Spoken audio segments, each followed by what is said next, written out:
nada Você bem. viu? Você tava gravando no começo? Então, agora Vê vem a lá notícia se tá gravando, ruim. né? Agora vem a notícia ruim. Agora vem a notícia ruim. O primeiro bloco de 10 minutos, assim, acho que não foi gravado porque não tava armada as pistas, tô te falando. Por isso Acontece. o nome do programa. Vê lá se tá gravando. Mas Tem uma justificativa. Meu Deus, Ninguém falou eu não isso. acredito. Ninguém perguntou se tava gravando. Eu cheguei aqui, já tava gravando. Aí que tá o negócio.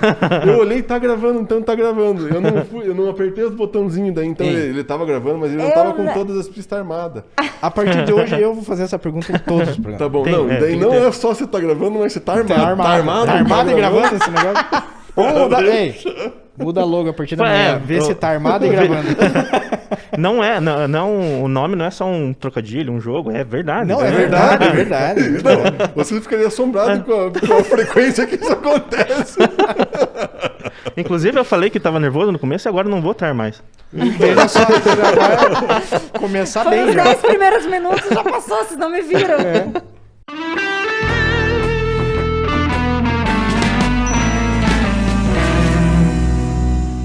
Estamos aqui hoje com o Arzílio Cardoso. Um prazer estar com você aqui. Venho acompanhado você muito, ou inclusive hoje. Eu já conversei muito com você. Nós Muito. Esperamos conversar muito mais ainda. Conta pra nós, o que você faz? Eu sou professor, escritor, tenho 3 livros publicados, 2 de poesia e 1 de crônica. Esse de crônica que saiu ano passado. Sou formado em letras, professor de língua portuguesa, tenho mestrado em estudos de linguagem e tecnologia e acho que a mini biografia é essa.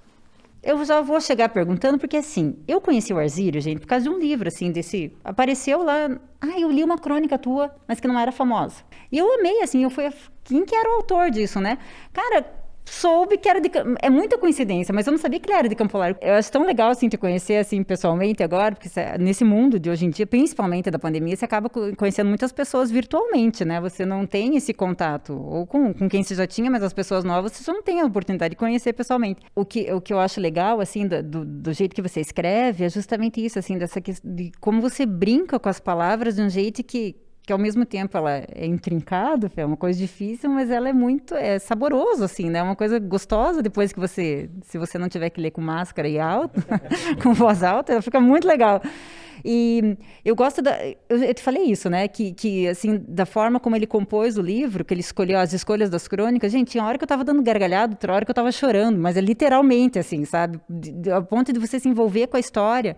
Então, me conte agora, vamos fazer uma leitura de um conto pra gente entender mais ou menos, porque a gente falou sobre e a gente não soube ainda não ouvimos. Vamos lá. Eu vou falar essa daqui sobre a quarentena. A Pode quarentena é esse o que viralizou. Né? Quarentena. O que os filósofos diriam sobre o coronavírus? Dentre os efeitos colaterais da terrível pandemia mundial, um deles é o fato de as conversas, as reportagens, os assovios, os versos, os sabores de pizza terem subitamente se tornado monotemáticos. Não fui o diferentão da vez. Um diferentão nada mais é que um indivíduo pertencente a um grupo bastante numeroso formado por gente bastante parecida. Indiferente, pois aos diferentões, escrevi no dia 22 de março de 2020 um conjunto de frases que atribuí a filósofos, imaginando o que eles supostamente diriam a respeito do pandêmico pão-demônio. Para minha grande surpresa, o texto acabou sendo compartilhado por milhares de pessoas, muitas vezes sem o meu nome abaixo, pois alguém, como se o nome do autor fosse uma espécie de poluição visual, uma afronta à concepção de que os textos, na rede mundial de computadores, surgem por geração espontânea, em algum robótico centro irradiador, achou por bem cortá-lo. Ainda não é assim que os textos surgem. Mas o fato é que, sem o perdão do trocadilho, nunca pedirei perdão por um trocadilho, o texto viralizou. E foi parar, também em sua versão anônima, até no blog do Juca Kfouri. Como não sou conhecido, toda vez que leio textos cuja última linha ostenta o famoso autor desconhecido, fico quebrando a cabeça tentando lembrar quando foi que escrevi aquilo. E não é que dessa vez tinha sido eu mesmo? Então passei 2 dias, entre aplausos e apupos, avisando as pessoas que eu era o autor do texto sobre os filósofos.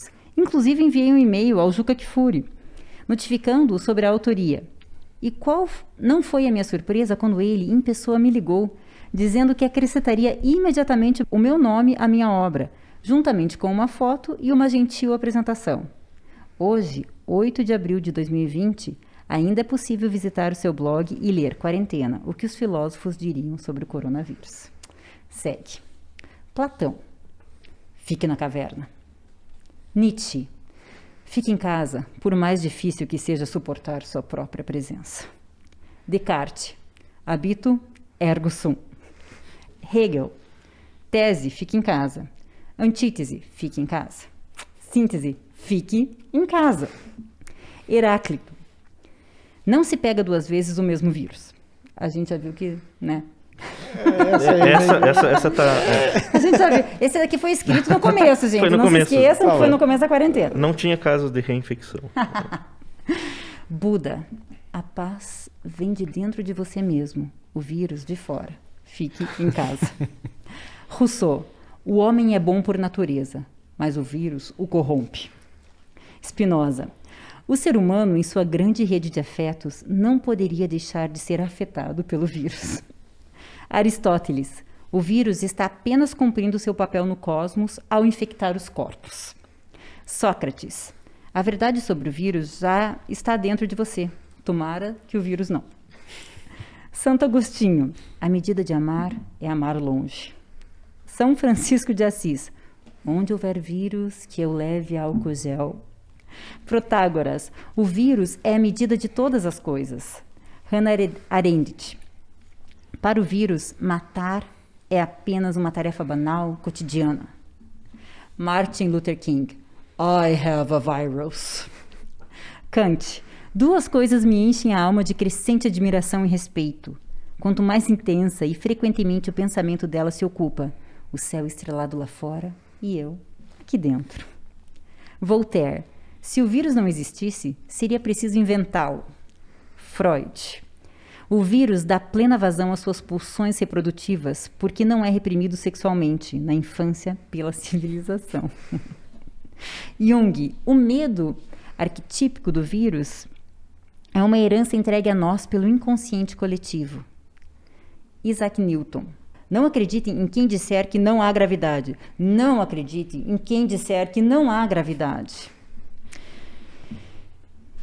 O meu amigo aqui, Wittgenstein. Wittgenstein. É. Aquilo que não se pode contrair, não se pode transmitir. O Bakhtin. Não há possibilidade de neutralidade. Todo vírus é ideológico. Bertolt Brecht. Primeiro o vírus infectou os chineses. Você não disse nada. Depois infectou o italiano. Você não disse nada. Depois os espanhóis. E você não disse nada. Agora o vírus te infectou. Você já não pode dizer nada. Bergson. É preciso que o homem seja tomado pelo elan vital e não pelo elan viral. O Jacques Derrida. É preciso desconstruir o vírus a fim de pôr a nu seus modos mais íntimos de organização, rastrear suas origens, desvelar suas intenções e significados implícitos. Zygmunt Bauman.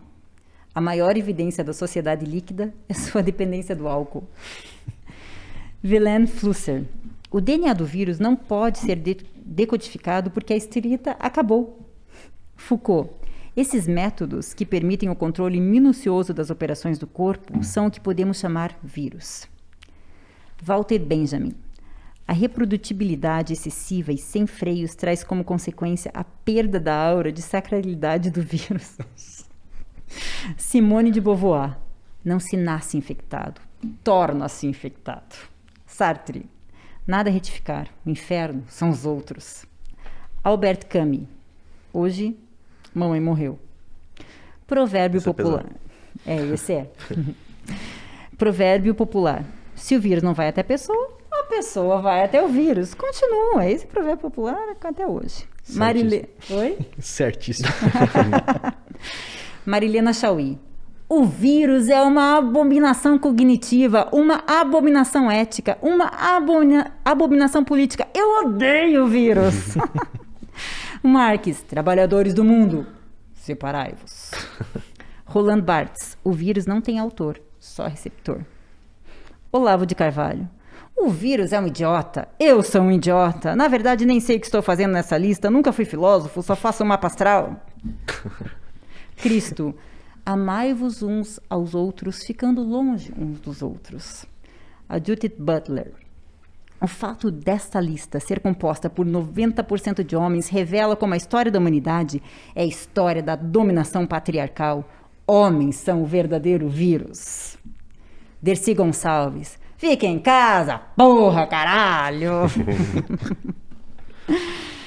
Então, gente, esse daqui são 40 pessoas, né? São 40 filósofos, né? É. Dercy Gonçalves, fechando a lista. Dercy Gonçalves é filósofa, não dá pra negar. E foi esse daqui também que eu já tinha, antes de eu conhecer aquele, as coisinhas, que eu, afinal de contas, conheci quem você era, eu já tinha lido isso daqui no Facebook. E não sabia que era teu também, porque afinal de contas eu li como um autor anônimo, né? Incrível essas coisas, né? Foi compartilhado de duas formas, né? E nenhuma com o meu nome. Uma como anônimo e outra foi atribuída a um professor de filosofia da Federal de Minas Gerais. Não sei o motivo, né? Por que colocaram o nome dele. Você acha que quiseram enobrecer o texto, né? Colocando lá professor, doutor em filosofia. Universitário. Né? Não é necessário ser professor, doutor em filosofia para escrever escrever isso, porque não são tratados filosóficos, né? São frases, paródias, tiração de sarro. Né? Mas fizeram isso.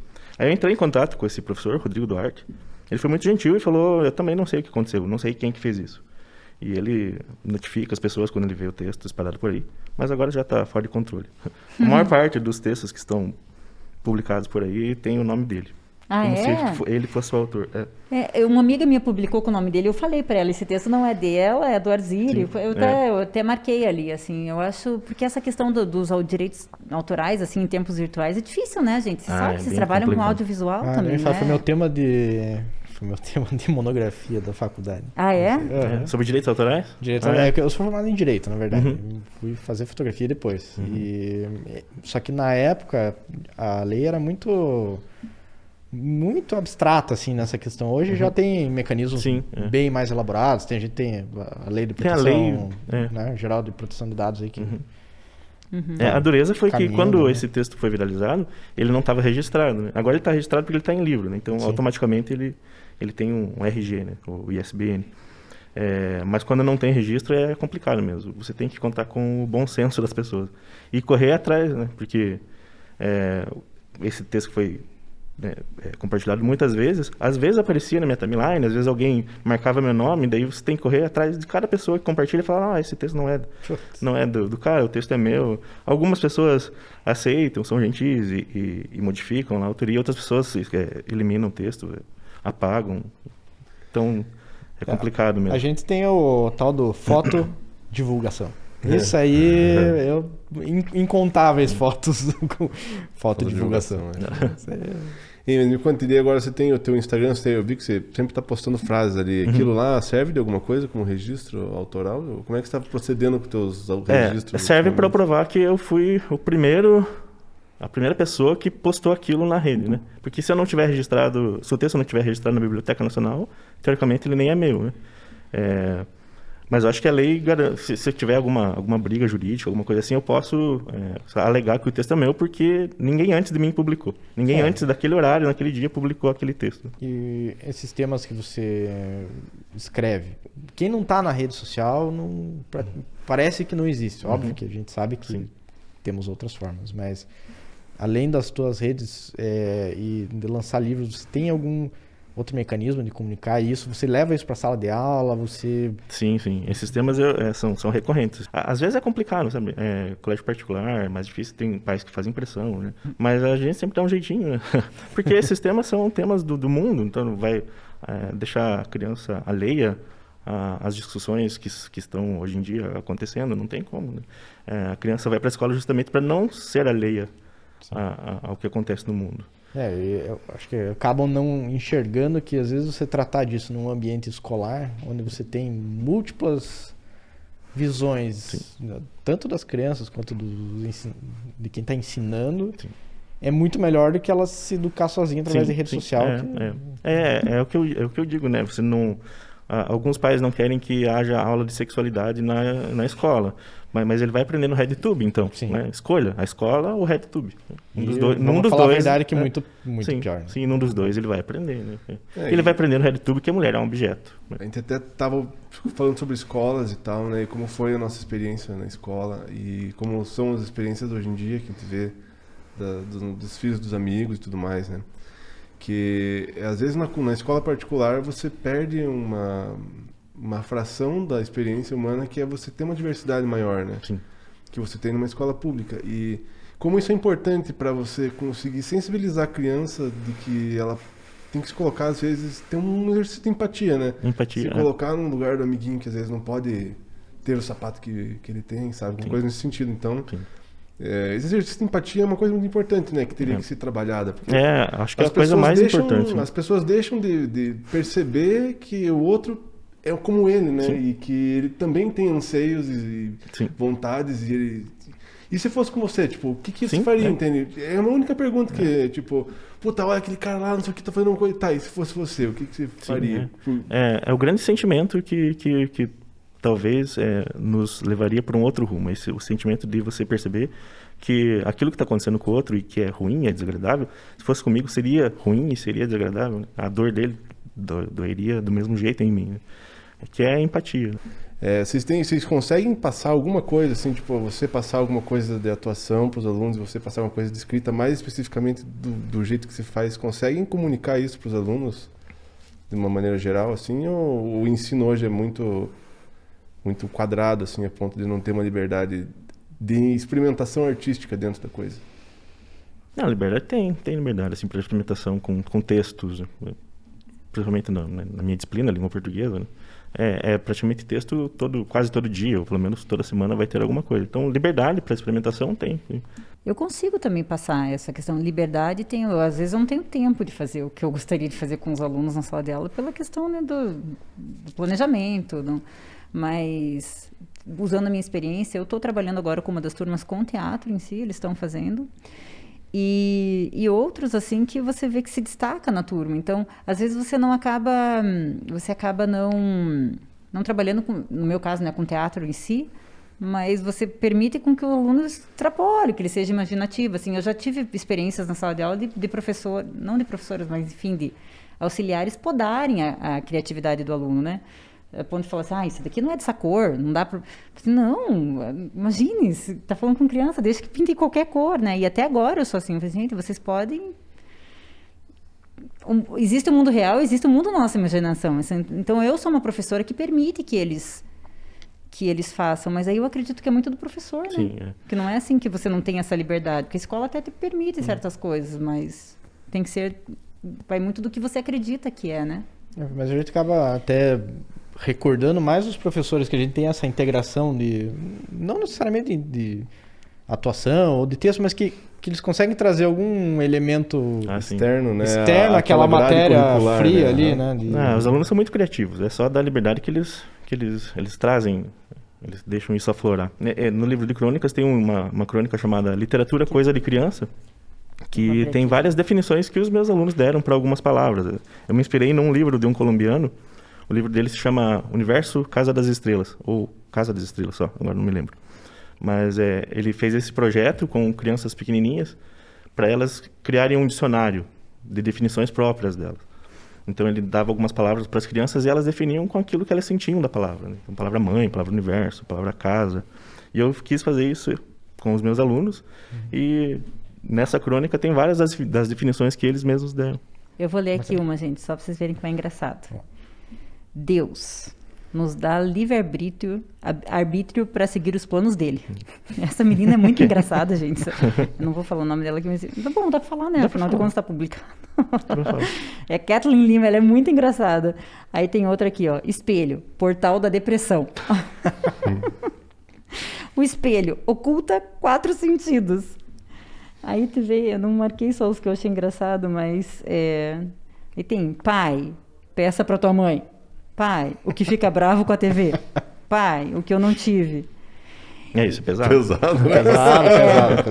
Esse é bem pesado, gente. E daí quando você olha essas coisas, assim, que você vê que a sala de aula tem tudo, né? Sim, assim, você consegue entrar, assim, ao mesmo tempo que você dá muita risada, você consegue chorar muito também, né? Porque você vê, assim, que tem de tudo dentro Sim, de uma sala de aula. Né? Essas Assim, definições são um exemplo, né? Porque tem de tudo. Tem reflexões engraçadas, curiosas, criativas, tristes, alegres. É um universo dentro de cada sala de aula. Na verdade, é um universo dentro de cada Sim. ser, praticamente, Sim, é né? isso, Porque... cada história é uma história, né? A gente não pode desprezar de nenhum, assim. A verdade é essa, ó, morte, lutamos a vida inteira para conquistar. Isso é engraçado também. É aquela coisa, gente, ser professor é uma dádiva, às vezes é um peso também, né? Mas tem essa questão, assim, de você poder também, sabe, querer, se você quiser, ajudar, né? E se você for uma pessoa legal. Assim, e tem que pensar também que o professor não é aquele só que coloca coisas na cabeça da criança, mas tem que extrair o que já está ali, né? Tentar extrair, e extrair e que aquilo se transforma em algo. Né? Mas eu acho que, eu não sei, eu às vezes até me pedem, ontem mesmo me pediram para dar uma pequena aula de algumas coisas ali com um amigo meu, mas é uma dificuldade, porque cada pessoa tem um processo de aprendizagem, né? E você entrar numa sala de aula que tem lá 15, 20 alunos, cada um com o seu... Cada um é diferente, né? E a prova tenta nivelar todos, né? A partir do mesmo critério, a partir do... como se todos fossem idênticos, iguais. Né? E não é assim. Até o processo de raciocínio é diferente de cada um. Né? A gente estava conversando, inclusive, com o professor Marcelo, que veio aqui, ele é professor de matemática, ele foi meu professor, foi professor do Lucas. E eu tava brincando com ele que, às vezes, a Camille, minha filha, chega com um problema de matemática lá, eu consigo resolver na minha cabeça, do meu jeito. Não sei explicar como é que eu chego no resultado, mas eu chego no resultado certo. E eu aprendi com ele, assim, achar atalhos, achar outras maneiras de você obter. Construir o próprio caminho. Exato. E daí se você faz isso numa prova... Não, mas não é bem assim, né? Tem uma charge bem bacana, eu não vou lembrar o nome do autor, mas... tem vários bichos, tem um elefante, um macaco, um peixe, um tatu, e aí eles vão ter que fazer uma prova e a prova é subir na árvore. Claro que alguns vão conseguir, outros não têm habilidade natural para fazer isso. É verdade. Não, isso é incrível, assim, coisa de educação, gente, quando você... Tem alunos, eu sou professora de inglês, né? Tem alunos que não levam jeito pro negócio, sabe? E você fica pensando, pô, é uma escola bilíngue, né? Eles, desde criancinha eles estudam lá. E eles têm uma certa dificuldade, mas eles são ótimos em outras coisas. Então, assim, como você não pode, né, julgar pontualmente, assim, cara, ele não... eu sempre falo isso para eles, gente, eu sou terrível em matemática, não me peça, mas eu sou boa em línguas. Então, assim, a gente tem as nossas, né, habilidades, né? E é difícil... E para o professor, a gente tem que saber manejar isso, né? Assim, para você não desestimular o aluno completamente, mas também para entender que aquele aluno nunca vai ser 100% nessa São questão. As múltiplas inteligências, né? Antes se considerava inteligência, ou era inteligência linguística, ou era inteligência matemática, né? Que é o teste do QI. Né? Medir a inteligência por isso, né? Mas já se sabe que nós não somos inteligentes só nessas áreas, né? Tem outros tipos de inteligência. Inteligência musical, inteligência corporal. Isso aí. Sabe, falando sobre educação, Arzílio, eu queria te perguntar uma coisa. Você já foi professor do Estado também, né? Já fui, sim. Há algum tempo, mas já fui. Como que você vê a questão, assim, da educação pública? Eu acho bem difícil, bem complicado. Quando eu dava aula no Sagrado, eu estava comentando com você, eu tinha 4 turmas e cada turma tinha 45 alunos.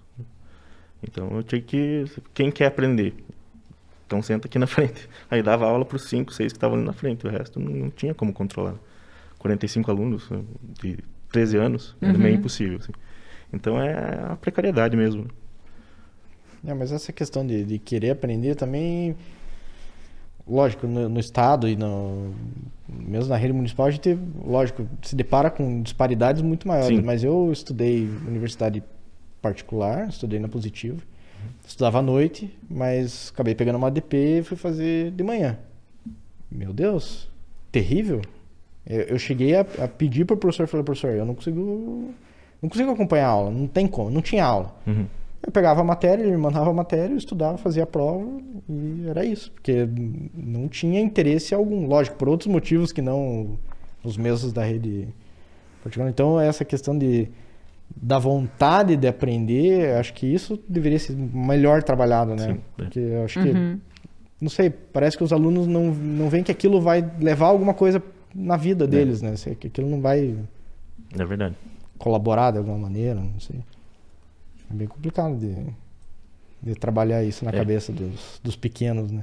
É tudo, né? A gente precisa montar daí, né? Porque assim, tem essa questão da vontade, mas tem essa questão também de você conseguir fazer com que a pessoa tenha vontade, né? Às vezes tem tantos fatores que levam a pessoa a não ter... né? A criança, às vezes, se ela tá passando fome, uma necessidade, tá sofrendo abuso em casa, ela não vai ter vontade de aprender química. Ou como fazer uma divisão de 3 números. Né? Tipo assim, ou algum outro tipo de dificuldade emocional, que é porque assim, o ensino que a gente não dá embasamento nenhum para a criança aprender a lidar com seus sentimentos ou lidar com, né? Não tem esse tipo de fundamento. É aquela educação que você está preparando um trabalhador, não um ser humano.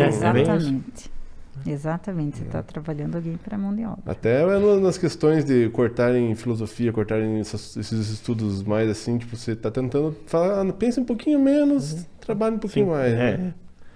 E você acha que a gente perdeu muito da empatia com rede social? Muito, acho que muito. As redes sociais destravaram, né, aquele monstrinho que habita as pessoas. Né?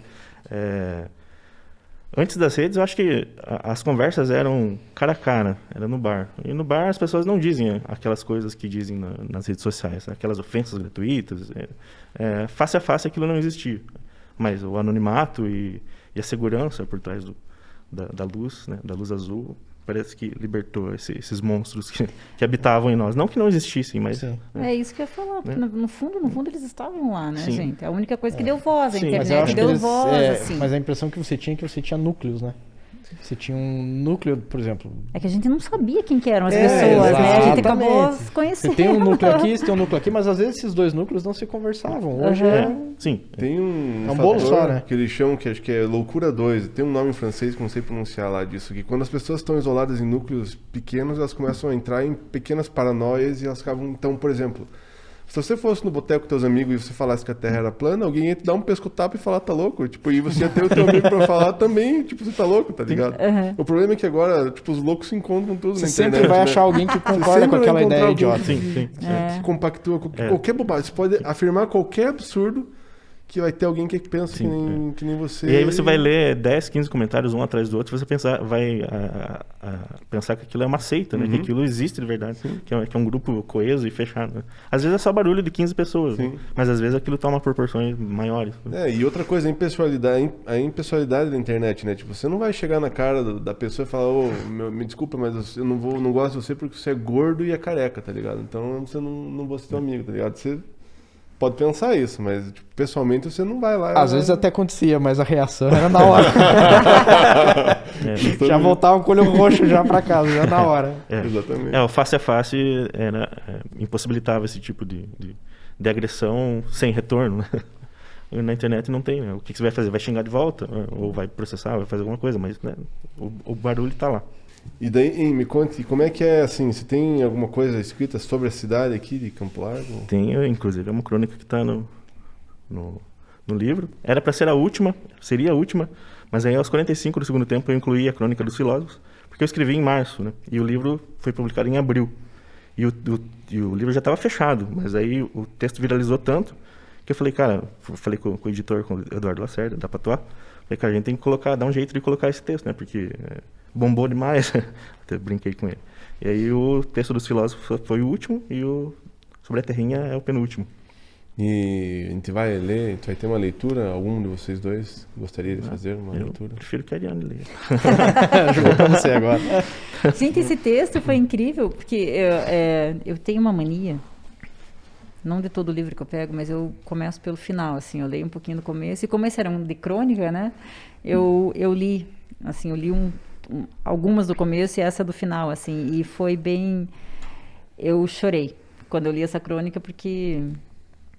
Se vocês perceberem, assim... Eu acho que também depende, eu estava no meio da quarentena, né? Essa quarentena agora a gente tá meio... Você acaba se acostumando com certas coisas que não seria legal se acostumar, né?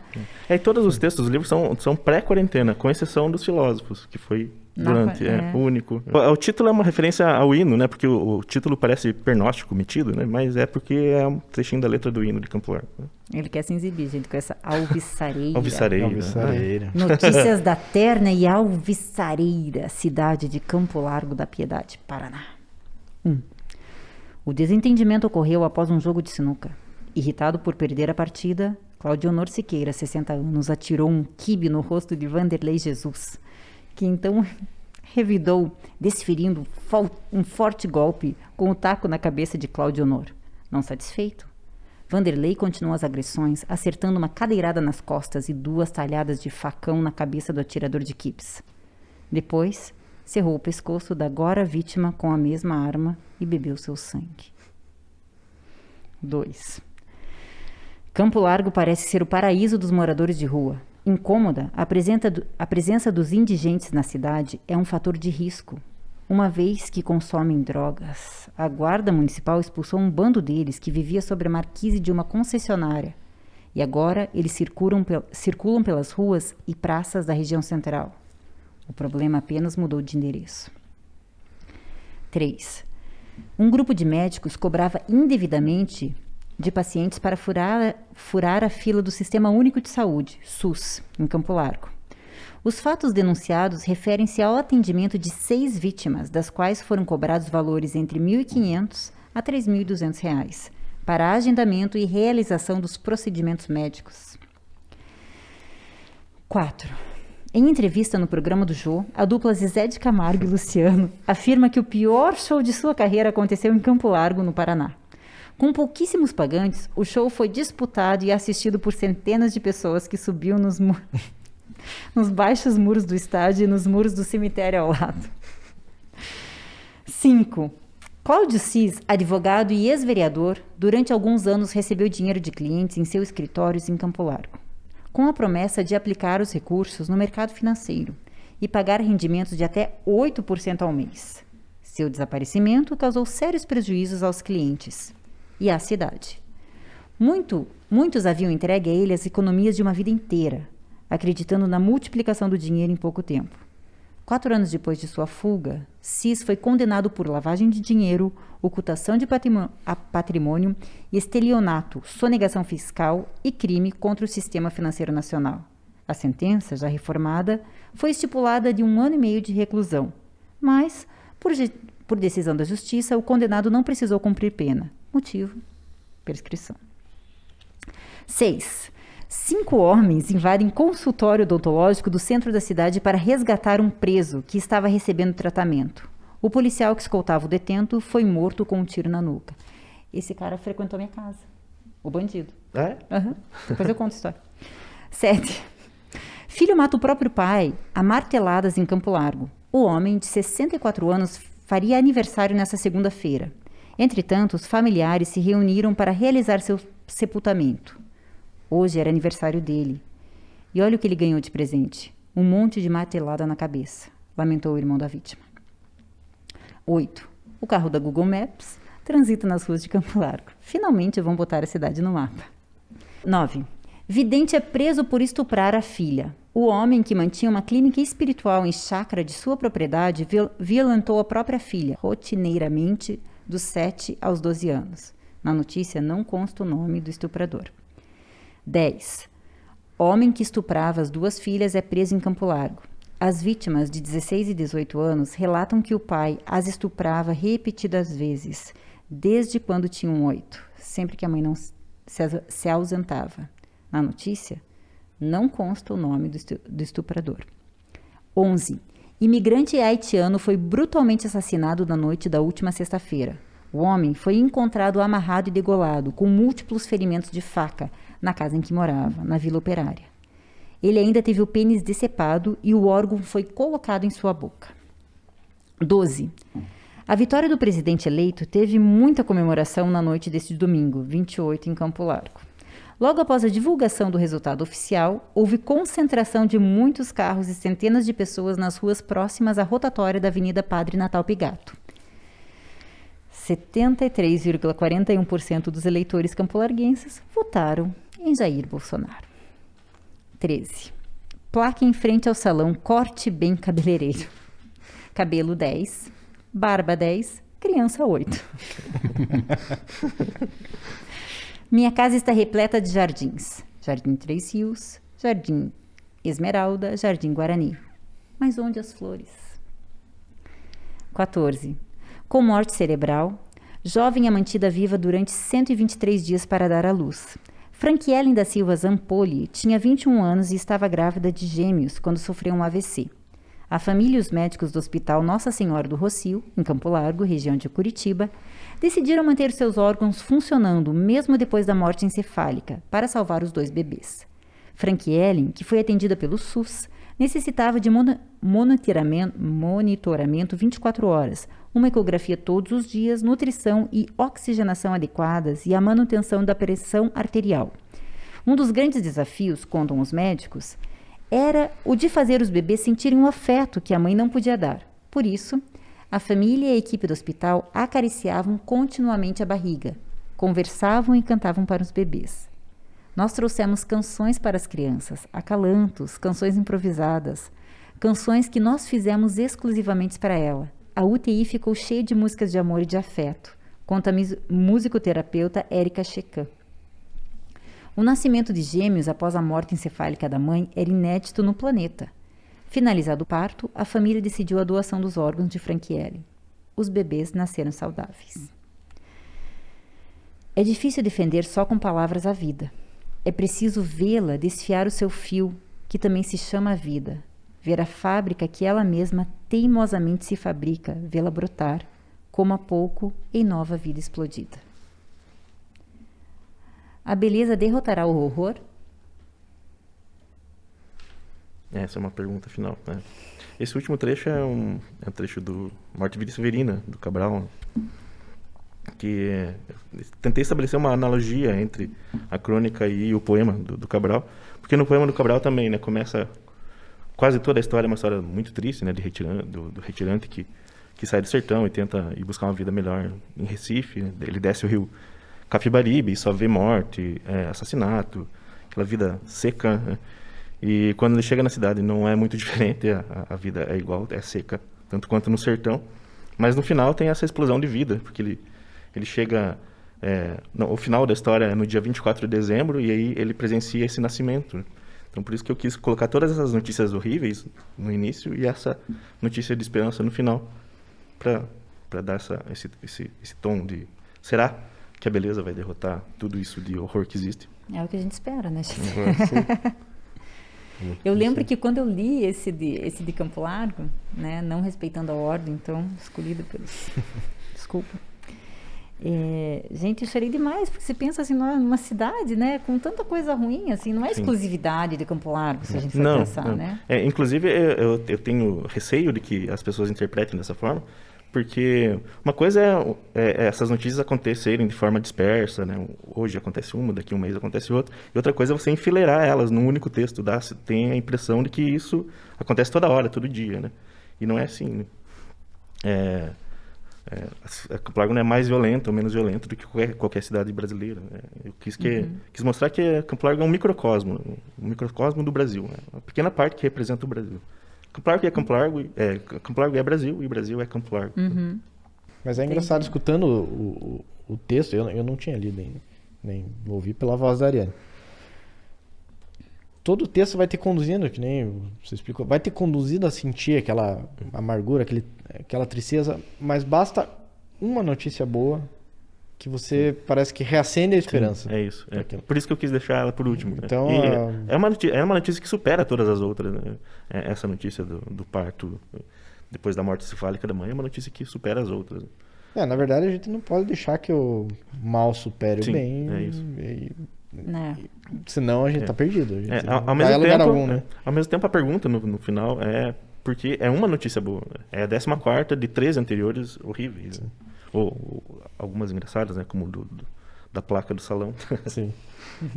Mas é isso, lógico, vem da tua construção, mas isso não quer dizer que só teve aquela notícia boa, sim, mas a forma que se construiu está, nossa, esplêndida, muito. Sim. E é aquela pergunta, o convite a pessoa a pensar naquilo, né? Exato. Será que essa notícia vai contrapor todas as outras? Será que vai? Será? Para algumas pessoas, vai saber, né?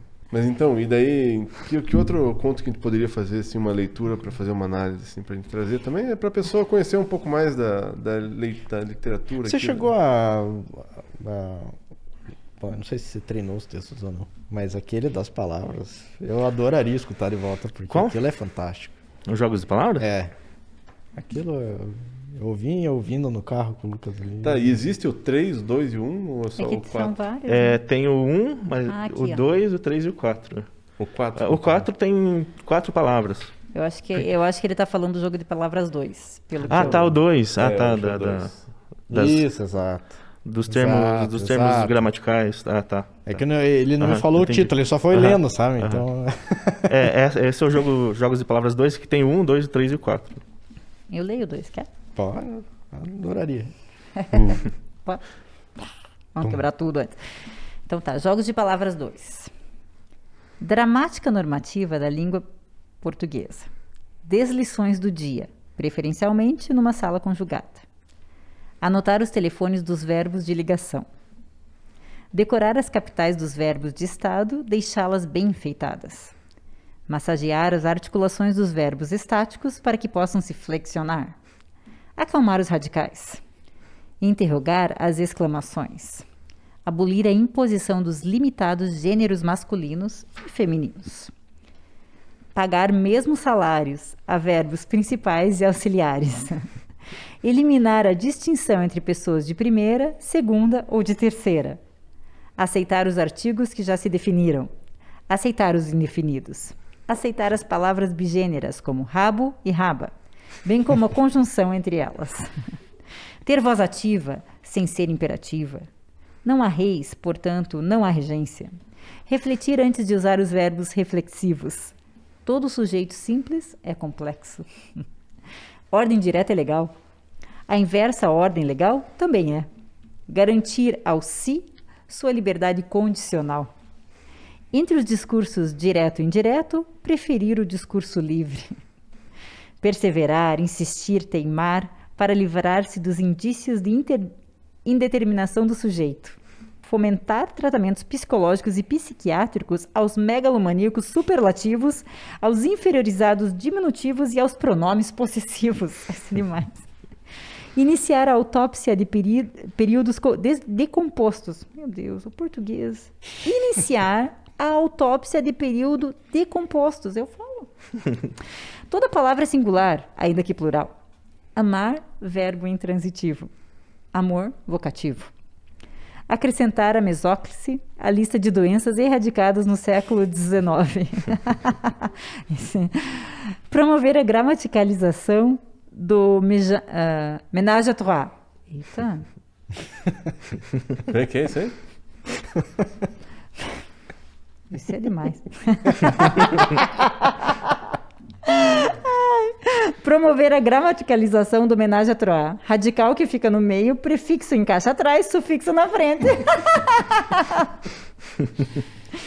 Tem que categorizar esse negócio menores para 18. Menores para 18 não pode. Põe aqui hoje. Mais 18. Fazer uma análise, no mínimo simpática, das orações condenadas por insubordinação. Essa é bom, gente. Por respeito à ancestralidade, prestar irreverência aos substantivos primitivos.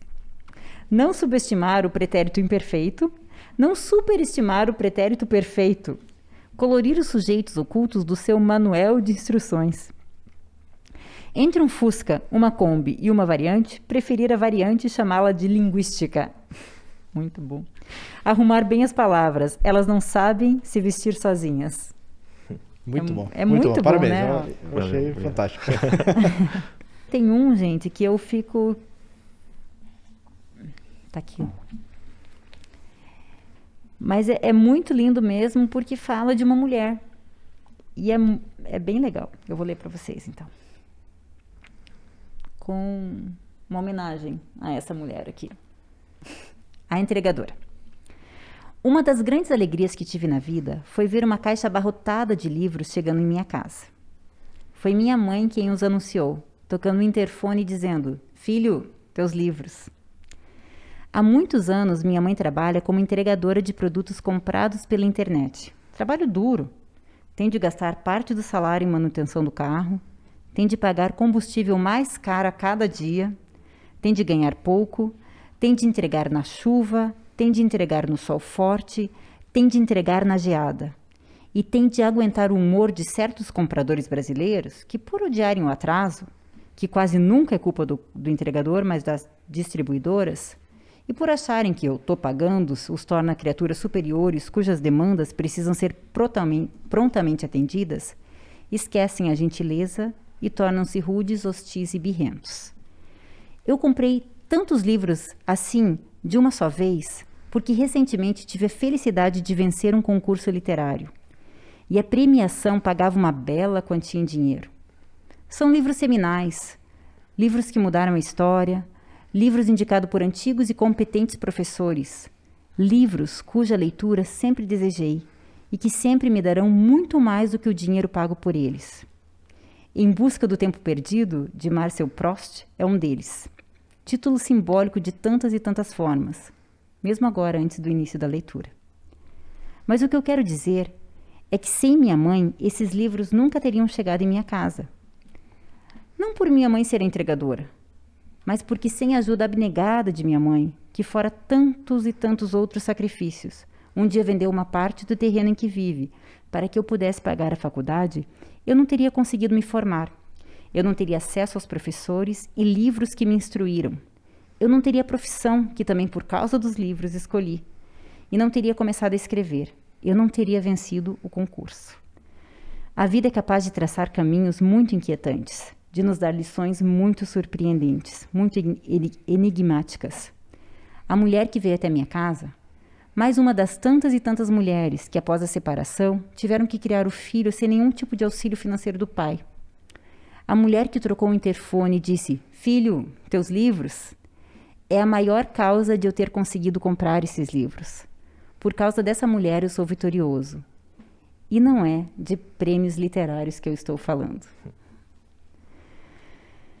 Ai, gente, olha, eu não sei vocês, mas eu... Essa é uma homenagem pequena para minha mãe, né? Que sem a ajuda abnegada dela, como eu digo na crônica, né, não teria conseguido nada do que consegui até hoje.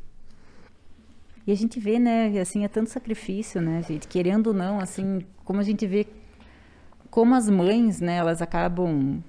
eu posso dizer que vocês são exemplos de pais, né, que vocês se dedicam, vocês sabem a diferença também, né, de pais que se Sim. dedicam e daqueles que não estão nem aí, né.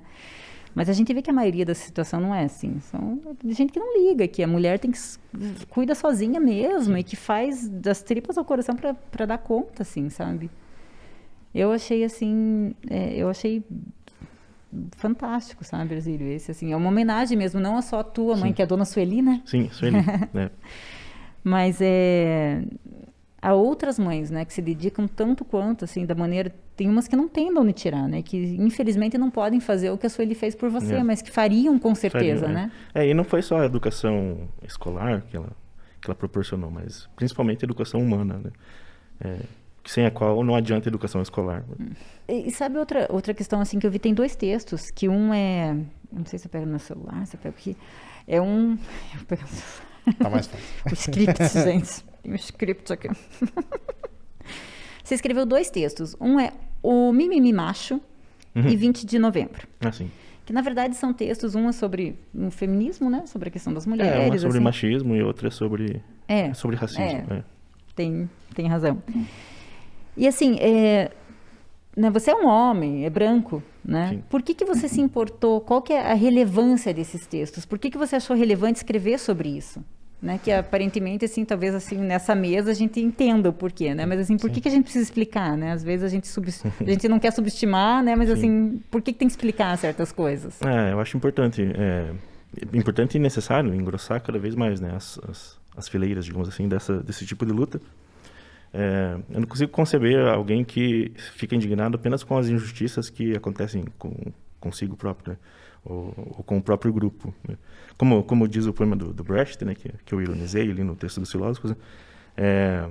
Primeiro eles vieram e levaram os negros, mas como eu não sou negro, eu não me importei. Depois eles vieram e levaram os operários, mas como eu não sou operário, eu também não me importei. E agora eles estão me levando, e como eu não me importei com ninguém, ninguém se importa comigo, né? Então, acho que é por aí, né? A minha condição de branco, homem e heterossexual é muito confortável.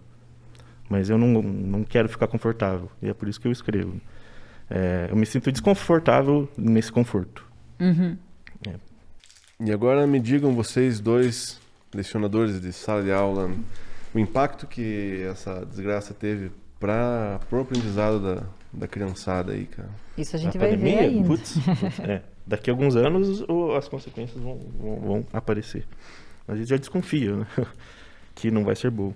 Mas já tem alguma ideia do que pode causar, o que pode trazer? Sentiu já nesse retorno breve que teve as salas de aula, o que isso trouxe? Não, déficit, com certeza. Déficit de aprendizagem, com certeza vai ter. Porque sem interação, eu não acredito muito em educação. É muito difícil.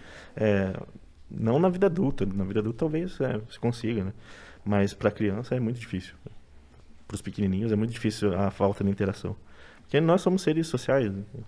Não tem como desvincular o cara a cara do aprendizado. É complicado. Eu acho que os jovens sofrem bem mais que a gente. Né? A gente, 30, 40 anos, 2 anos sem viajar, 2 anos sem, sei lá, fazer churrasco. Tudo bem, daqui 1 ano se faz, mas imagina quem tá na faixa de 15 a 20 ali, que é a faixa que, putz, Você vive como se não houvesse amanhã, né, gente? Você tá vivendo para aquele dia. Você vive em grupos e toda aquela interação e tudo aquilo... Meu Deus, eu me lembro quando eu era criança que, tipo assim, se a pessoa falasse pra mim, nossa, vai demorar 1 semana pra chegar a tal coisa, aquela 1 semana pra mim demorava 1 ano da minha vida. Mas você é ansioso? Um pouco, tá? Não, tudo bem, tem um pouco de ansiedade, mas assim... Será? Mas eu acho que tem mais a ver com a proporção da vida. Tipo Sim. assim, pra uma criança de 2 anos, de 5 anos, 1 semana, 1 mês, é tipo uma porcentagem muito grande da vida. Hoje em dia você queima mês, assim, que você nem vê. Você passou um mês, passou um mês. Passou 1 ano, entende? Na pandemia faz 1 ano e 3 meses, né? São 15 sim, meses. 15 meses, pra mim, passou muito mais rápido do que isso. E eu vou ter que explicar pra minha filha que ela nasceu no ano que Bebê de pandemia. No ano da pandemia, Bebê cara. de pandemia, cara. Triste. Todo mundo vai perguntar, que ano que você nasceu? Naquele ano, né? 2020. Desculpa. Bom, a minha filha nasceu no ano do Aquele ano H1N1. inominável. 2020. 2020. Então, eu gosto muito dos trocadilhos. Tenho visto agora, recentemente, estou acompanhando o teu Instagram lá, muitos jogos de palavras. Né, É porque eu gosto de escrever microcontos e o Instagram é um espaço privilegiado para isso, porque na foto cabe o microconto, então lá eu publico alguns. E os palíndromos, gente, vocês já viram? É uma loucura, Fantásticos. Né? Eu não faço nem ideia de como é que... Eu sei 2, que é Ana e Ovo. E tá bom, né? Mas Ana é o mais bonito. Né? Inclusive tá aqui, né? Em algum lugar tá aqui. Ana, Tá no comecinho, tem que mais falar quem é a... Ana é mulher dele, pra quem não sabe. Eu casei com um palíndromo. Tem que gostar. Mas assim, um palíndromo complexo, cara, não faço Não, ele ideia faz disso. cada um. Fala assim, gente, como que Não me consegue? peçam pra explicar, porque o raciocínio eu não consigo explicar. Mas tipo, você tá lendo escrever. uma palavra e você fala, nossa, essa palavra ao contrário... Sim, é ela... que tem épocas de paranoia. De qualquer palavra que eu ouço, qualquer palavra que eu olho, eu já leio ao contrário, pra ver se dá liga com se dá liga pra fazer um palíndromo. Né? E tem épocas que não piro tanto. Né? É que nem olhar a placa de carro e não dar nome, né? Pra não tentar ler O que letras, tá as oculto letras, na letra do carro. Mas eu não me considero um palindromista. Tem gente que vive disso, assim, que faz isso todo dia. Né? Mas não pode. Tem que existir um limite. Não pode ser infinito. Tem um cara tem um cara no Instagram que eu acho inacreditável. O cara escreveu um livro, inclusive, só de palíndromos. O Instagram dele é o palindromista. Isso é um palíndromo também? Não, o palindromista não é. Pô, o cara perdeu a oportunidade. Perdeu a oportunidade. Não é. Mas são inacreditáveis, coisa muito bizarra, assim. Eu consigo fazer alguns, mas no nível que o cara faz. Porque ele não faz só palíndromos aleatórios, ele faz palíndromos de acordo com as notícias do dia. Né? Então, sai lá uma notícia, ele escreve um palíndromo sobre aquilo e faz sentido. Eu não consigo entender como o cara faz. Eu também não, porque o máximo que eu vou já falo. Ovo e Ana. Só. Foi. Radar também. Obrigada, contribuiu nos acei 3, gente. Eu sabia. Qual radar? Radar. Não, tinha só esquecido. Mas o que interessa agora é eu saber onde é que eu posso comprar teu livro. O meu livro. Pode ser comigo, ou pode ser pelo site da editora Patuá. Eu comprei pelo site, gente. Chega rapidinho. Pelo site vem com a cartinha. Bem mais Com você não vem?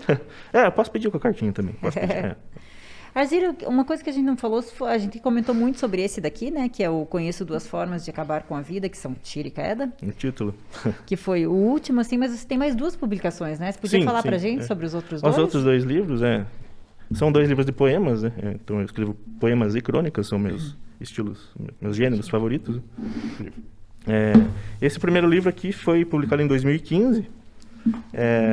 Mas eu comecei a escrever de maneira mais sistemática em 2004. No primeiro curso de... Não, fazer propaganda. Mas é que ele tá falando de outro agora. Não, mas tudo bem, mas da hora que ele falar. A gente coloca aqui o próximo. Parte desse e chega nesse aí. Eu comecei a escrever em 2004, no curso de letras. Quer dizer, eu escrevia bastante no ensino médio, mas depois, entre o ensino médio e a faculdade de letras, teve um espaço de lacuna, assim, que eu não escrevi. Mas aí, quando eu entrei no curso de letras, aí eu comecei a tentar fazer disso um ofício, mas sem mostrar para ninguém. De 2004 até 2015, né, meus textos conheceram só as gavetas.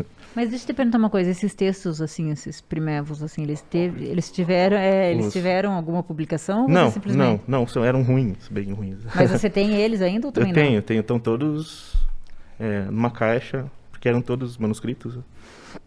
Eu mostrei alguns textos para alguns professores, mostrei um conto para uma professora, ela gostou, mas não com muito entusiasmo. E aí eu mostrei um conjunto de poemas para um professor que eu mais admirava no curso. Ele me devolveu no outro dia e falou, cara, são muito ruins esses poemas. Bem animador. E pelo que agradeço bastante, né? Porque eram ruins mesmo. Bom, a pior coisa que pode acontecer para um escritor iniciante é tapinha nas costas. Ah, que bonito, né? Não, é melhor que a pessoa chegue e fale. Você fica estagnado e você acha que você é o dono da palavra. Exatamente, né? Porque o autor... Quem produz tem muita dificuldade de avaliar o que produz. Então parece que tudo é genial, né? Você escreve lá uma frase qualquer, besta, e fala, nossa, sou o novo Drummond. E não é, né?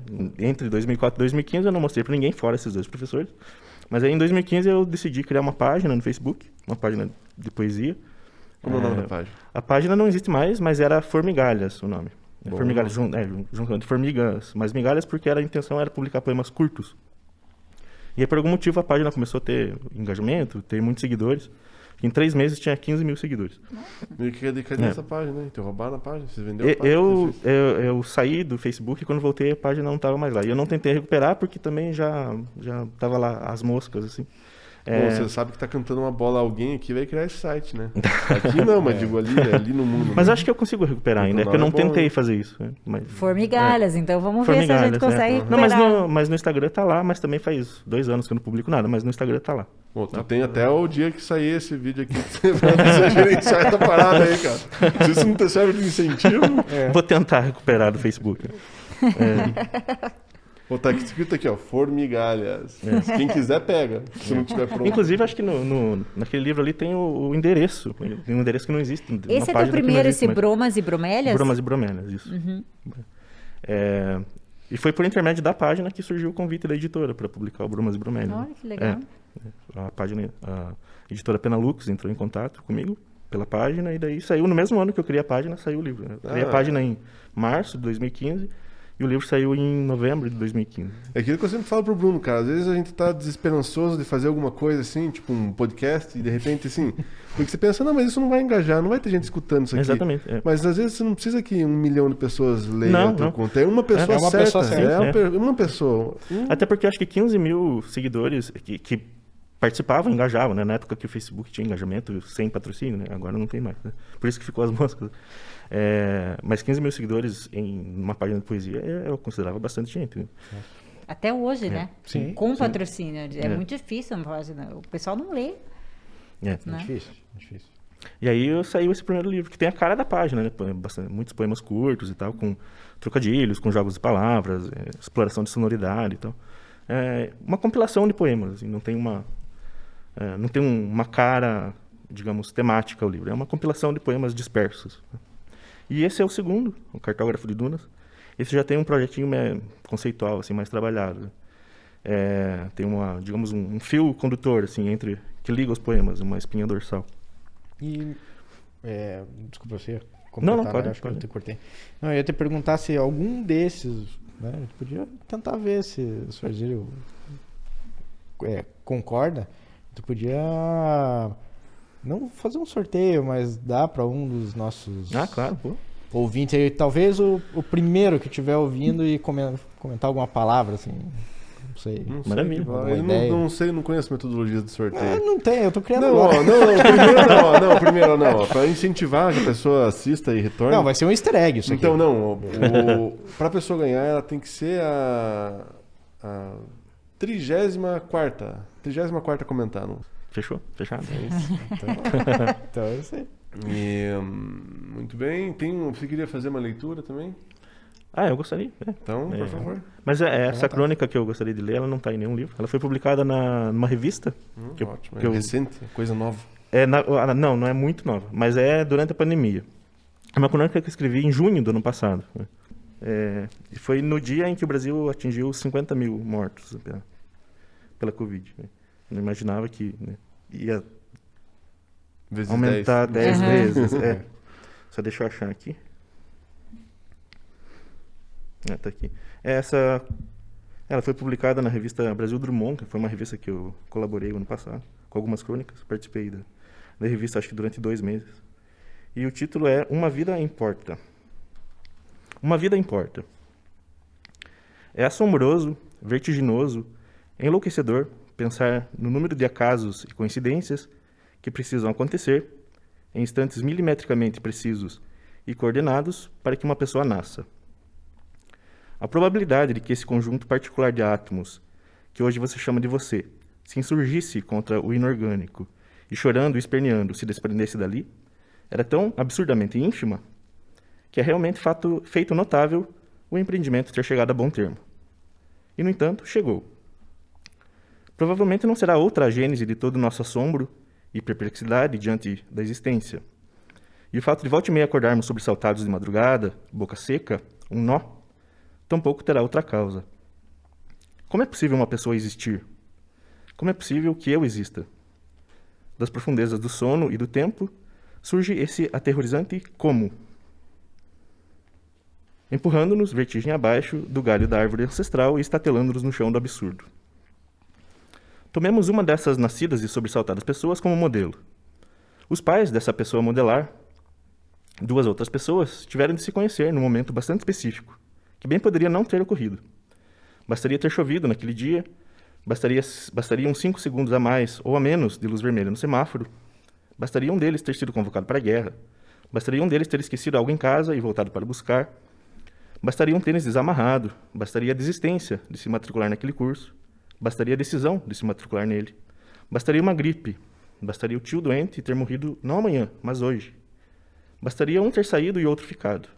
Os 2 terem saído em vez de ficado. Bastaria os 2 terem ficado em vez de saído. Bastaria qualquer mínimo detalhe, todos irrelevantes à primeira vista, ter sido diferente. E esse momento específico simplesmente não aconteceria. Os pais dessa nossa pessoa modelo não teriam se conhecido, não teriam feito sexo num outro momento bastante específico. Um óvulo e um espermatozoide específicos não teriam se encontrado, se amalgamado, se fundido, e nossa pessoa não teria nascido. E teríamos um assombro a menos. Os pais dos pais dessa pessoa específica, 4 outras pessoas, com toda aquela miríade de detalhes atuando rigorosamente em consonância, também tiveram de se conhecer num momento bastante específico, fazer sexo num momento bastante específico, não todos juntos, suponho, para que 2 óvulos e 2 espermatozoides específicos se encontrassem, se amalgamassem, se fundissem. Caso contrário, seus pais não poderiam nascer, nem se conhecer num momento específico, nem fazer sexo num momento específico, nem dar à luz a essa pessoa específica que um dia, num bar, escreveria num papel, como anotação. É preciso prestar reverência a todos os que nasceram, porque o volume daquilo que poderia ter sido, daquilo que não foi, é tão vertiginosamente maior do que aquilo que é torna-se o verdadeiro milagre. Os bisavós dessa nossa pessoa específica, outras 8 pessoas. Os tetravós dessa nossa pessoa específica, 32. Os decavós, 2.048.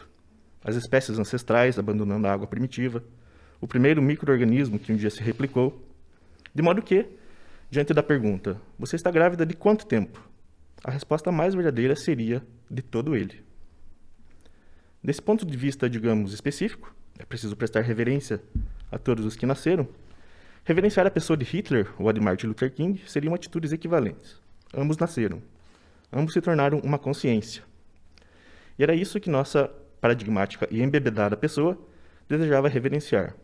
Os átomos que de repente se agruparam de determinada maneira e formaram uma massa capaz de se reconhecer como massa, uma vida capaz de se reconhecer como vida. Um ser humano capaz de olhar para si e dizer: eu sou humano, a minha vida importa. Capaz de olhar para o outro e dizer: ele é humano, a vida dele importa. A consciência é um milagre, tudo é milagre, simplificou Manuel Bandeira, porque tudo é. Hitler não se importava com a vida de algumas pessoas específicas e agiu para antecipar o fim delas. Recusando-se a reconhecer a humanidade do outro, vilipendiou a própria. Está descrito nos livros como aquilo que foi: uma pessoa hedionda, deformada. Um ser humano, e é imperioso não o rebaixarmos da condição do ser humano, abjeto. Todos aqueles que negligenciam a salvação de uma vida, embora não se importem, não terão diferente destino. Escreva esta crônica no dia em que o Brasil atinge a marca de 57.658 pessoas mortas em decorrência da pandemia de Covid-19.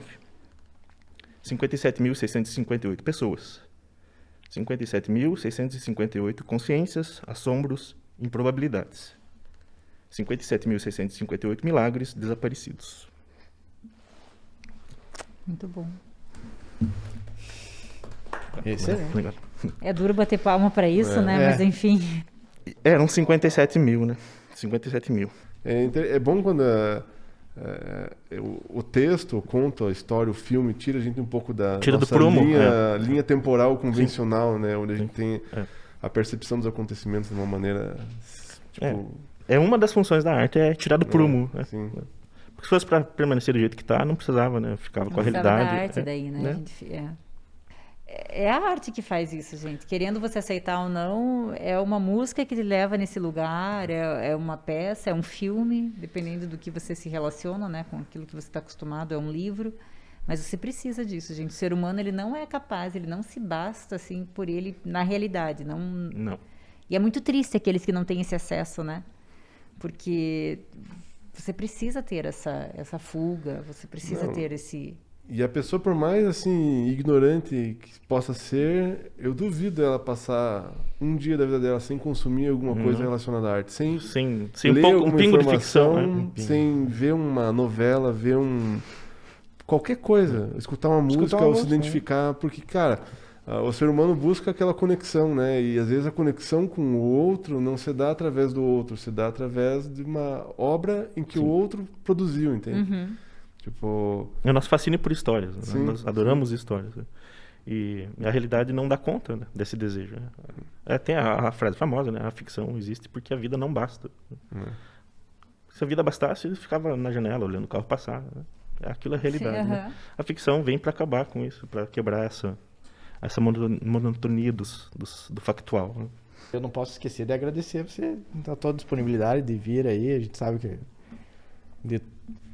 além de todos os acontecimentos, alguns específicos aí da tua jornada aí. É verdade. Mas mesmo assim você propôs a estar aqui, então... Eu que agradeço o convite, foi maravilhoso. Tava nervoso no começo, mas agora foi que foi, né? O vinhozinho dá uma esquentada no orelha. Maravilha, muito obrigado. Muito bem, muito bem. Então é isso. Muito obrigado. Isso aí. Obrigada. Você viu que você estava gravando no começo?